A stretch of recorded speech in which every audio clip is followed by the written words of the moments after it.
প্রস্তাব আসলে প্রথমে লগইন করে নিবেন। লগইনে আপনার যে রেজিস্ট্রেশন কিতে ইউজার নেম, পাসওয়ার্ড আ যেটা মোবাইল নাম্বার দিয়ে লগইন করবেন। তথ্যটি সেভ রাখলে আপনার তথ্যটি সেভ থাকবে, বারবার দেয়া লাগবে না। এরপর ডান দিকে আপনি ক্লিক করবেন। ক্লিক করে প্রোফাইল বা প্রস্তাব অপশনে যাবেন। তো প্রোফাইল বা প্রস্তাব অপশনে গেলে আপনি প্রস্তাব যে অপশন আছে সেটাতে ক্লিক করলে এটা আসবে যে যারা আপনাকে প্রস্তাব পাঠিয়েছে। তো এখানে আপনি প্রস্তাবটি যখন আসছে সেই প্রস্তাবটি আপনার বিস্তারিত বা যোগাযোগ অপশনে ক্লিক করবেন।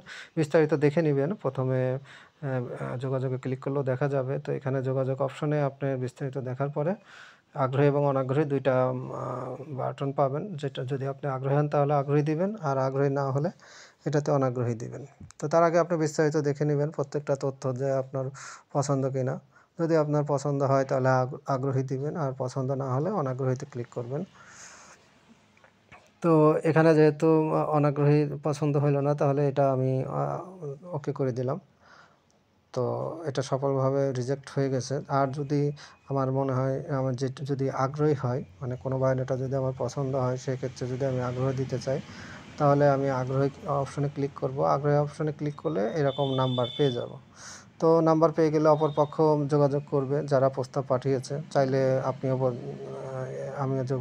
আপনিও যোগাযোগ করতে পারবেন। ২ পক্ষের যে কেউ যোগাযোগ করবে, যোগাযোগ করে কথাবার্তা বলবে, খোঁজখবর নেবে, দেখাশোনা করবে। যদি হয় তাহলে বিবাহ সম্পন্ন করবে। আর যদি না হয় তাহলে কোনো কারণে না হলে এই যে এখানে একটি রিমুভ অপশন আছে, এটাতে ক্লিক করবে। ক্লিক করলে প্রস্তাবটি নাকচ হয়ে যাবে। তার মানে অপরপক্ষ বুঝে নিবে বা যিনি পাঠিয়েছেন তারা বুঝে নিবে যে ইনি আর এখানে যোগাযোগ করতে চাচ্ছেন না। তার মানে ইনি আর প্রস্তাবে আগ্রহী না। সো ও তা আর যোগাযোগ উভয় পক্ষ আর কেউ কারো সাথে যোগাযোগ করার প্রয়োজন নেই।